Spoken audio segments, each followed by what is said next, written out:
প্রবাস থেকে কিভাবে আমরা পরিবার পরিচালনা করব। প্রবাস থেকে পরিবার পরিচালনা করার জন্য, পরিবারকে সঠিকভাবে পরিচালনা করবার জন্য আমাদের বেশ কিছু জিনিস লক্ষ্য করা দরকার। সবকিছুর আগে সেটি হলো আমাদের প্রায়োরিটি ঠিক করা দরকার।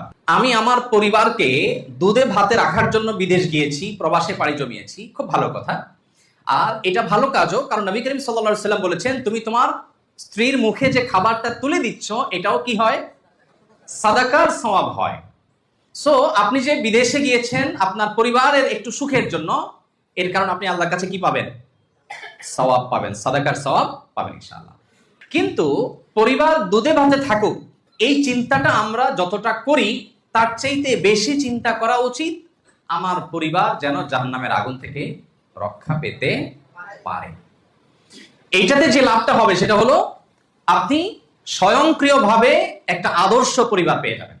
যে পরিবারের সদস্যরা আল্লাহর ভয় তাদের অন্তরে লালন করে, যারা জাহান্নাম থেকে বাঁচার জন্য তাগাদা অনুভব করে, সেই পরিবারের সদস্যরা আপনার চোখ জুড়িয়ে দিবে, এতে কোনো সন্দেহ নাই। যেই সন্তান, যেই স্ত্রী আল্লাহকে চিনে, সে স্বামীর হক আদায় করবে না? সে কি স্বামীর কোনো হক নষ্ট করবে? যেই সন্তান আল্লাহ এবং তার রাসূলের পরিচয় পেয়ে গেছে, সে কি বাবা মার নির্দেশের বাইরে যাবে? যাবে না। তাহলে আপনার পরিবারের দুনিয়া এবং আখিরাত উভয় জগতের সামগ্রিক কল্যাণ নির্ভর করে আপনি পরিবারের জন্য কোন জিনিসটাকে প্রায়োরিটি দিচ্ছেন সেটার উপর। আপনার কাছে পরিবারের দুধে ভাতে থাকাটা বেশি গুরুত্বপূর্ণ, নাকি তাদের ঈমান আমলে থাকাটা বেশি গুরুত্বপূর্ণ? দুধে ভাতে থাকাটা আমাদের টার্গেট হবে, আমরা চাইবো তারা ভালো থাকুক, ভালো খাক, কিন্তু সেটা আমার কাছে যতটা গুরুত্বপূর্ণ তার চাইতে বেশি গুরুত্বপূর্ণ হতে হবে কি? ঈমান আমল। আল্লাহ রাব্বুল আলামিন কোরআনে কারিমে বলেছেন, ইয়া আইয়ুহাল্লাযীনা আমানু কু আনফুসাকুম ওয়া আহলিকুম নারা। হে ঈমানদারেরা, তোমরা নিজেদেরকে এবং তোমাদের পরিবারকে জাহান্নামের আগুন থেকে রক্ষা করো।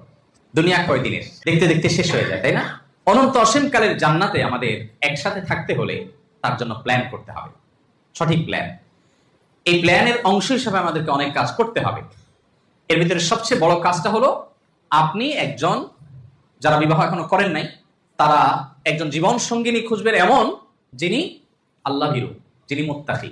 এখন মুত্তাকি কিন্তু বোরকা পড়লে হয়ে যায় না, মুত্তাকি কিন্তু শুধু নামাজ পড়লে হয়ে যায় না। ঠিক যেমন অনেক ছেলে আছে, দাঁড়িয়ে আছে, মাশাআল্লাহ, পাঞ্জাবি আছে, কিন্তু আবার 2 নম্বরই করে, আছে না নেই?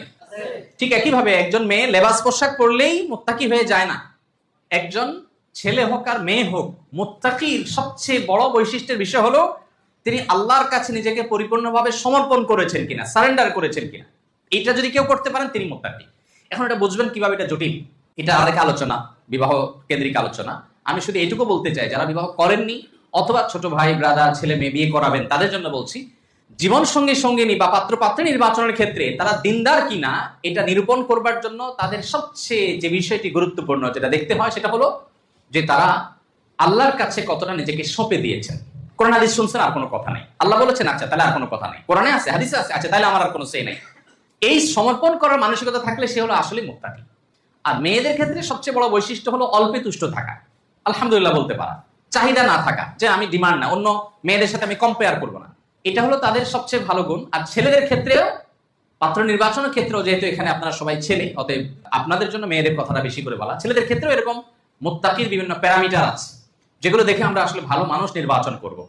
এর মধ্যে একটা হলো যে সে আসলে হালাল হারাম কতটা মেনটেন করে এবং কাদের সাথে উঠা বসা করে। এই কথাটা সবার জন্য প্রযোজ্য, ছেলে মেয়ে সবার জন্য।